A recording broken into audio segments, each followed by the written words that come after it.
उमर रजी अल्लाह ताला अन्हु जन्म से ही मूर्ति पूजा करते थे।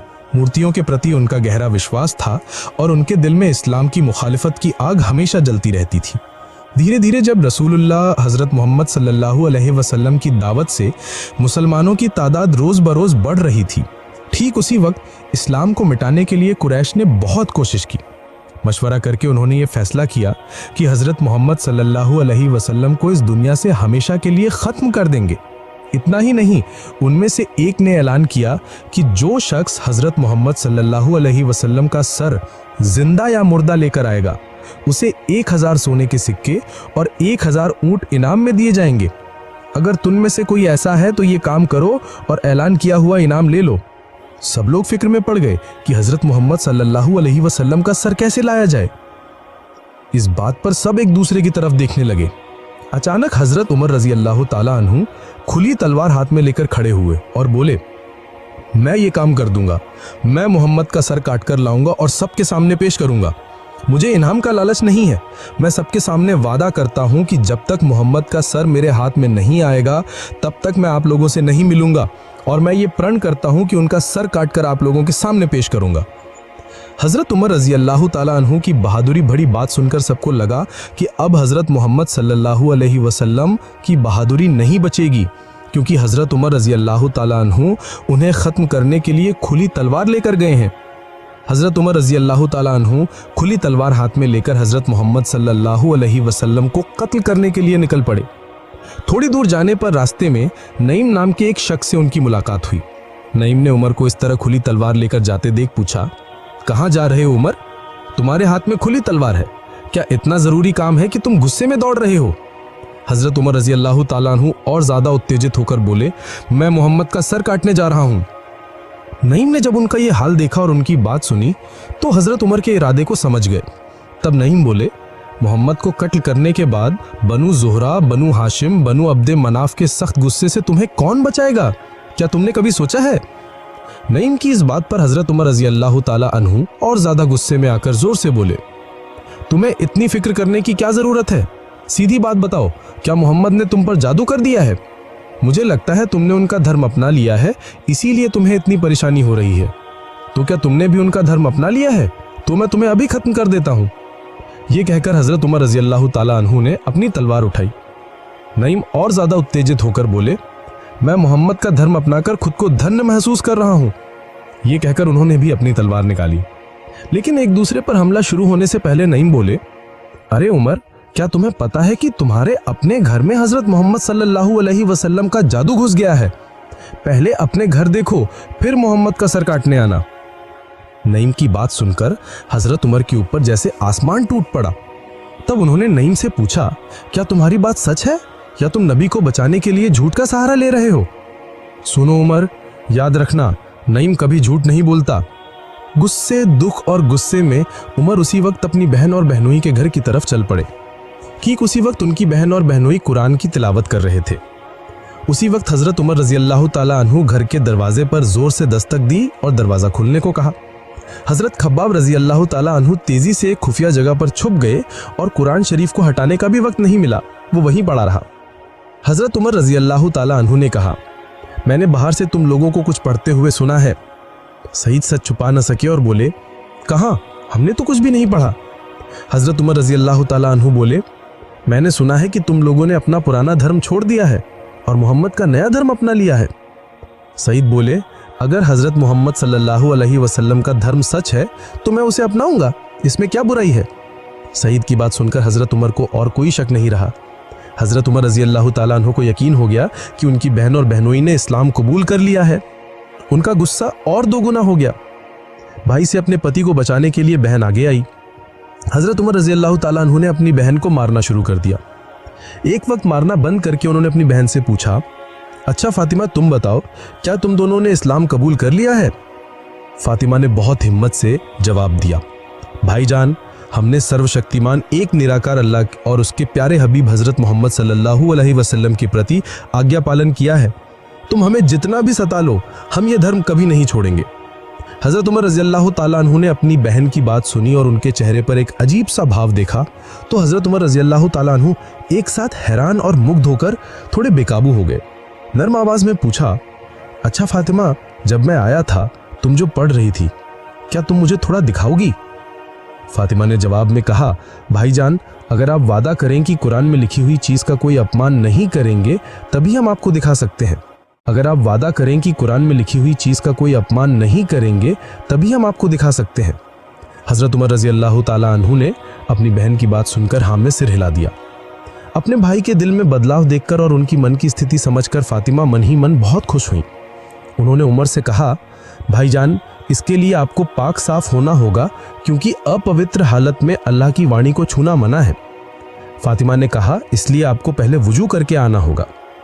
हजरत उमर इसके लिए तैयार हो गए और बोले, ठीक है, मैं वही करूंगा, लेकिन मुझे ये नहीं पता कि वजू कैसे करते हैं।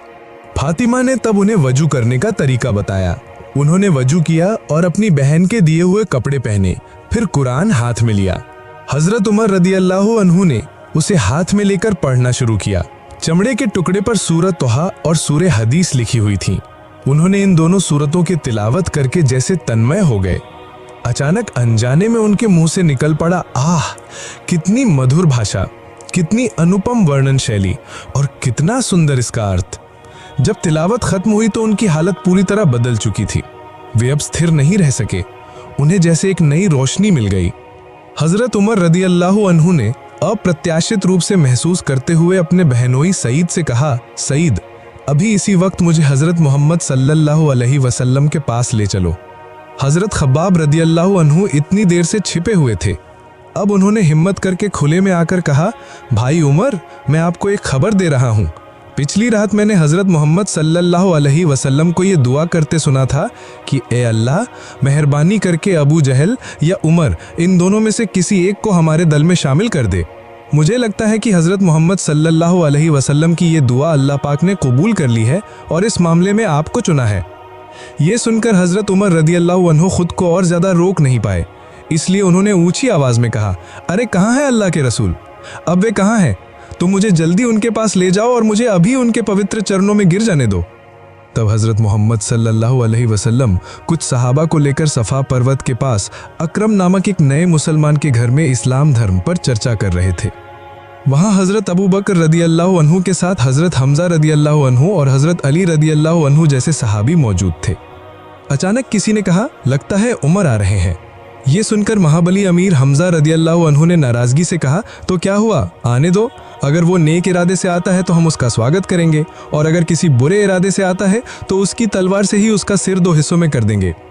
हजरत मोहम्मद सल्लल्लाहु अलैहि वसल्लम ने शांत स्वर में सभी को शांत रहने के लिए कहा, तुम लोग उमर को कुछ नहीं कहोगे, उसे घर के अंदर आने दो। उसे जो कुछ भी कहने की जरूरत है मैं खुद कहूंगा। इतने में हजरत उमर रदी अल्लाह अन्हु आ गए। हजरत मोहम्मद सल्लल्लाहु अलैहि वसल्लम ने उन्हें अपने पास बुलाया। हजरत उमर रदी अल्लाह अन्हु धीरे धीरे हजरत मोहम्मद सल्लल्लाहु अलैहि वसल्लम के पास आए। हजरत मोहम्मद सल्लल्लाहु अलैहि वसल्लम ने उनकी पीठ पर हाथ रखकर कहा, सुनो उमर, ऐसे और कितने दिन अंधेरे में रेंगते रहोगे? सच्चाई के खिलाफ और कितनी लड़ाई लड़ना चाहते हो? अल्लाह के नबी के पवित्र स्पर्श से हजरत उमर रदी अल्लाह अन्हु का सीना धड़कने लगा। दिल का मैल तो बहन के घर में ही धुल गया था। उन्होंने सिर झुकाकर जवाब दिया, या रसूल अल्लाह, सच्चाई के खिलाफ लड़ाई खत्म हो गई है। अब आत्मसमर्पण के लिए हाजिर हुआ हूँ। मेहरबानी करके इस अधम को आप अपने चरणों में जगह देकर मुक्ति का इंतजाम करें। ये कहकर हजरत उमर रदी अल्लाह अन्हु ने अपनी तलवार हजरत मोहम्मद सल्लल्लाहु अलैहि वसल्लम के पैरों के पास रख दी। हजरत मोहम्मद सल्लल्लाहु अलैहि वसल्लम ने शांत आवाज में कहा, उमर, इतनी देर में तुम्हारी गलत फहमी दूर हुई। आओ तो अब तुम्हें इस इस्लाम में शामिल करके सत्य प्राप्त करने का तरीका बता देता हूँ। हजरत मोहम्मद सल्लल्लाहु अलैहि वसल्लम ने उमर को कलिमाए तैयबा पढ़वाकर इस्लाम धर्म में दीक्षित किया। फिर हजरत मोहम्मद सल्लल्लाहु अलैहि वसल्लम ने खुशी से ऊंची आवाज में तकबीर कही, अल्लाहु अकबर। साथ ही उपस्थित सभी ने एक साथ कहा, अल्लाहु अकबर, अल्लाहु अकबर। ऐसा लगता है ये मुसलमानों की जीत की एक आनंदित ध्वनि थी। ये ध्वनि मुसलमानों के लिए पहली विजय ध्वनि थी और हजरत उमर रदी अल्लाह अन्हु का इस्लाम कबूल करना इस्लाम की जीत का पहला चरण था। हजरत उमर रदी अल्लाह अन्हु अरब साम्राज्य के खलीफा या बादशाह बनकर भी बेहद सादा जीवन जीते थे। एक गहरी रात खलीफा उमर रदी अल्लाह अन्हु एक अंगरक्षक के रूप में अब्बास को अपने साथ लेकर एक आम नागरिक के भीष में शहर की सुनसान गलियों से चल रहे थे। चलते चलते वो एक पत्तों की कुटिया के सामने पहुंचे। उन्होंने कुछ बच्चों के रोने की आवाज़ सुनी। कुटिया की टूटी दीवार की दरार से उन्होंने देखा कि एक बूढ़ी औरत चूल्हे के पास बैठी है। उसके चारों ओर कुछ बच्चे भूख से बेहाल होकर रो रहे हैं। काफ़ी देर इंतज़ार करने के बाद वे परेशान होकर कुटिया में घुस गए। उन्होंने पूछा, तुम अभी तक इन्हें खाना क्यों नहीं दे रही हो? रात तो बहुत हो गई है, ये सभी भूख से बेहाल हो गए हैं, जल्दी इन्हें खाना दे दो। बूढ़ी औरत ने आगंतुक के चेहरे की ओर देखा और कहा, घर में खाने की चीज़ तो कुछ भी नहीं है, क्या खाने को दूं बच्चों को? हजरत उमर ने कहा, क्यों, इन हांडियों में तो खाना पका रही हो, वो खाना उन्हें खाने को दो। बूढ़ी औरत की आंखों से पानी बह निकला। उसने जवाब दिया, हांडी में सिर्फ पानी और पत्थर है। हजरत उमर ने हैरान होकर पूछा, ऐसा होने का क्या कारण है? बूढ़ी औरत ने धीरे धीरे उत्तर दिया, ये खाने की उम्मीद में रो रो कर थक जाएंगे और धीरे धीरे सो जाएंगे, मैं इनकी जिद से बच पाऊंगी। हजरत उमर का दिल करुणा से पिघल गया। उन्होंने कहा, आह, तुम्हें बहुत तकलीफ है, इन बच्चों के पिता कहाँ हैं? बूढ़ी औरत ने कहा, वो मेरा इकलौता बेटा था, पिछले साल वो और उसके बच्चों की माँ जन्नतवासी हो गए हैं और इन मासूम बच्चों को लेकर मैं बहुत मुश्किल में हूँ। कैसे इन्हें खाना खिलाऊं, मुझे कुछ समझ नहीं आ रहा है। हजरत उमर ने कहा, इन बच्चों को थोड़ी देर और बहलाए रखो, हम कुछ खाना उनके लिए ला रहे हैं। हजरत उमर रजी अल्लाह अन्हु यह कहकर वहां से चले गए। वो वापस लौटे और खाद्यान्न भंडार खोलकर तेल, मसाले और कुछ ईंधन की लकड़ी ले ली। फिर उन्होंने एक बोरी मैदा अपनी पीठ पर उठा ली।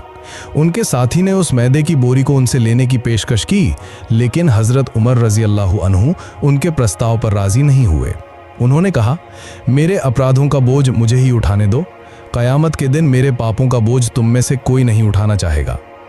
दोनों वृद्धा की चीण कुटिया में लौट आए। हजरत उमर रजी अल्लाह अन्हु ने अपने हाथों से बच्चों को पेट भर खाना खिलाया। पेट भरकर भोजन करने के बाद उनके चेहरों पर मुस्कान खिल उठी। बच्चों की मुस्कान देखकर हजरत उमर के चेहरे पर संतुष्टि और आनंद की चमक आ गई। हजरत उमर रजी अल्लाह अन्हु अपने साथी के साथ विदा होते समय वृद्धा से बोले, हे माँ, अब तुम्हें इन बच्चों की चिंता नहीं करनी होगी। खलीफा हजरत उमर रजी अल्लाह अन्हु के शाही खजाने से तुम्हें नियमित मासिक सहायता मिलेगी। वृद्धा बहुत खुश होकर उन्हें दिल से दुआएं देने लगी। इसके कुछ दिनों बाद एक रात एक लंबा आदमी शहर की सड़क से जा रहा था। चारों ओर सन्नाटा था, गहरा अंधेरा, रेगिस्तानी हवा में खजूर के पत्ते हिल रहे थे। अचानक एक तंबू के पास आते ही उसने एक महिला की दर्दनाक धीमी आवाज सुनी। वह कुछ देर कान लगाकर खड़ा रहा और फिर तंबू की ओर बढ़ा। तंबू के दरवाजे पर एक आदमी बहुत चिंतित होकर बैठा हुआ था। एक आदमी को आता देखकर वह खड़ा हो गया। आगंतुक ने उससे पूछा, इस तंबू से एक महिला की चीख सुनाई दे रही है, क्या मैं इसका कारण जान सकता हूँ?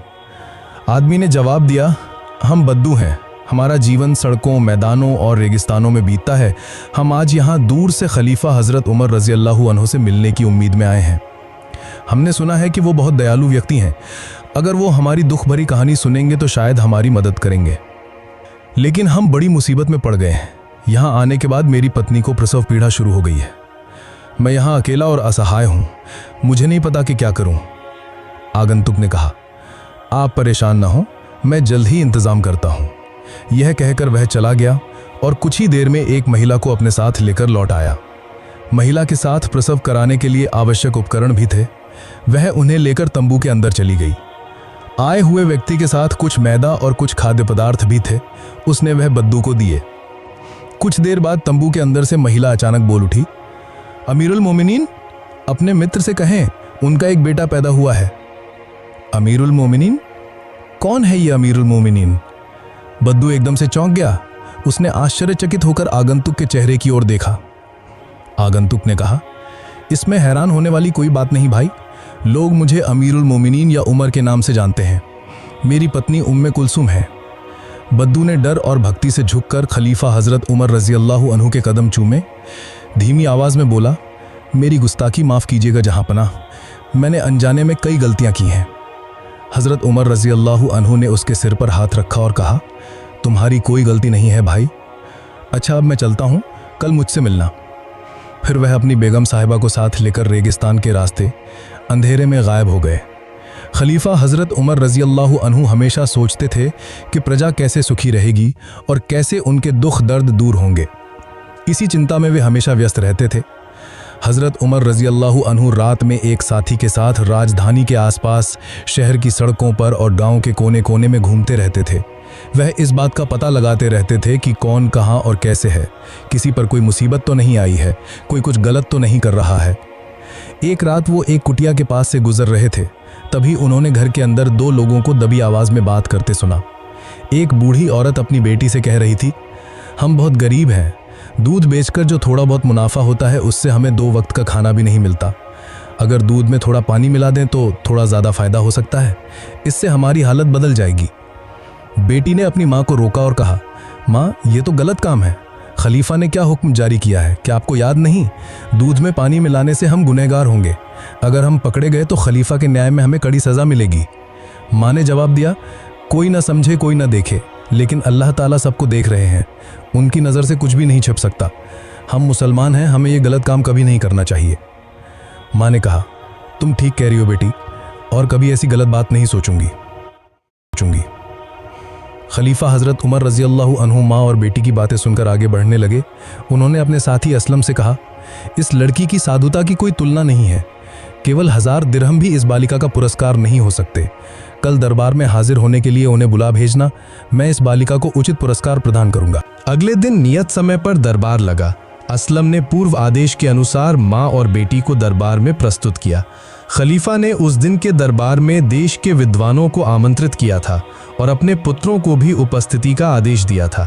खलीफा हजरत उमर रज़ी अल्लाह ताला अन्हु ने दरबार में उपस्थित सभी को रात की घटना सुनाई और कहा, ये बालिका अत्यंत निर्धन है, इसका पिता नहीं है, इसकी ईमानदारी हम सभी मुसलमानों के लिए एक आदर्श है। ऐसी एक और बालिका इस देश में मिलना कठिन है। क्या दरबार में कोई युवक है जो इस सच्चरित्र बालिका को अपनी पत्नी के रूप में स्वीकार करेगा?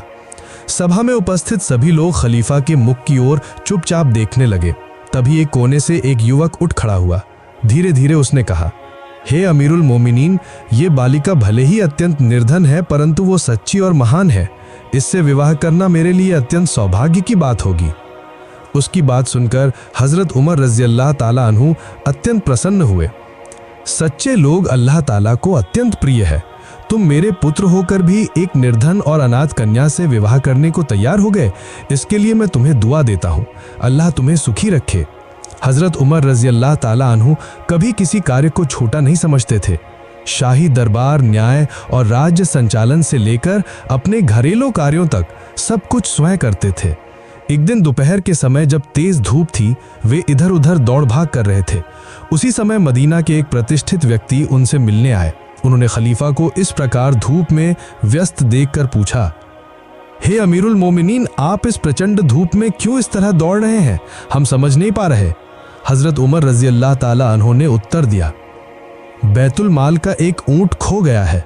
मैं चारों ओर खोज रहा हूं, लेकिन अभी तक उसका कोई पता नहीं चला। उस व्यक्ति ने कहा, इस छोटे कार्य के लिए आपको स्वयं कष्ट उठाने की आवश्यकता नहीं, किसी व्यक्ति को नियुक्त कर देना चाहिए। खलीफा मुस्कुराते हुए बोले, जो कार्य स्वयं किया जा सकता है उसे दूसरों के लिए नहीं छोड़ना चाहिए। बैतुल माल मेरी निजी संपत्ति नहीं है, इसलिए इसे तुच्छ नहीं माना जा सकता। उस व्यक्ति ने फिर कुछ कहने का साहस नहीं किया। वो जानता था कि हजरत उमर रज़ी अल्लाह ताला अन्हु संपूर्ण इस्लामी जगत के शासक हैं, जिनके एक संकेत पर हजारों सैनिक अपने प्राण न्यौछावर करने को तैयार रहते हैं। एक बार हजरत उमर रज़ी अल्लाह ताला अन्हु सीरिया जा रहे थे। रास्ते में उन्होंने देखा कि एक वृद्धा एक छोटे से तंबू के पास जमीन पर बैठी है। वे उसके पास गए और पूछा, अम्मा तुम इस प्रकार यहाँ क्यों बैठी हो? वृद्धा ने उत्तर दिया, सुना है कि खलीफा हजरत उमर रज़ी अल्लाह ताला अन्हु आज इस मार्ग से गुजरेंगे, मैं उनसे मिलने की आशा में बैठी हूँ।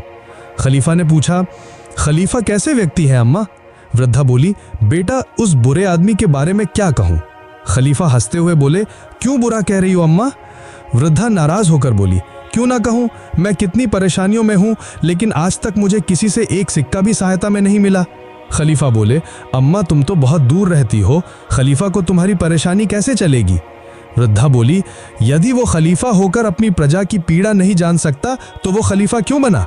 खलीफा मुस्कुराए, झुककर उन्हें सलाम किया और बोले, सच है, आज मैंने तुमसे एक नई बात सीखी। हर प्रजा की पीड़ा जानना खलीफा का कर्तव्य है। हजरत उमर रज़ी अल्लाह ताला अन्हु के शासनकाल में तुमने जो कष्ट सहे, उन्हें माफ करने के लिए कितनी राशि चाहिए? उसी समय हज़रत अली रज़ी अल्लाह ताला अन्हु और हज़रत अब्दुल्ला इब्न मसूद रज़ी अल्लाह ताला अन्हु वहाँ पहुँचे और बोले, अस्सलामु अलैकुम हे अमीरुल मोमिनीन। अमीरुल मोमिनीन शब्द सुनते ही वृद्धा लगभग बेहोश होने लगी। हज़रत उमर रज़ी अल्लाह ताला अन्हु ने उन्हें शांत किया और उनके हाथ में 25 स्वर्ण मुद्राएं दी और चमड़े पर लिखवाया, क़यामत के दिन हज़रत उमर रज़ी अल्लाह ताला अन्हु के विरुद्ध तुम्हारा कोई दावा शेष नहीं रहेगा। मदीना की मस्जिद में हज़रत उमर रज़ी अल्लाह ताला अन्हु ने जुमा की नमाज अदा की और खुतबा देना आरंभ किया। तभी एक युवक एक कोने से उठ खड़ा हुआ। उसने कहा, खुतबे से पहले मैं अमीरुल मोमिनीन से एक बात पूछना चाहता हूँ। सभी उसकी ओर देखने लगे। खलीफा ने कहा, पूछो, क्या कहना चाहते हो? युवक ने कहा, बैतुल माल से हम सभी को एक एक टुकड़ा कपड़ा मिला है। खलीफा को हमसे अधिक नहीं मिल सकता, फिर भी उन्होंने 2 कपड़ों का कुर्ता कैसे सिलवाया? इस पर हज़रत उमर रज़ी अल्लाह ताला अन्हु के पुत्र हज़रत अब्दुल्ला रज़ी अल्लाह ताला अन्हु ने उत्तर दिया, तुम्हारा संदेह गलत है। मैंने जो कपड़ा प्राप्त किया था वो मैंने अपने पिता को दे दिया। युवक शर्मिंदा होकर सिर झुका लिया। प्रिय दर्शकों, अमीरुल मोमिनीन हज़रत उमर रज़ी अल्लाह ताला अन्हु का जीवन प्रेरणादायक घटनाओं से भरा हुआ है। किसी अन्य वीडियो में हम उनके जीवन की अन्य घटनाओं पर बात करेंगे। तब तक के लिए स्वस्थ रहें, खुश रहें। अल्लाह हाफिज़। अस्सलामु अलैकुम।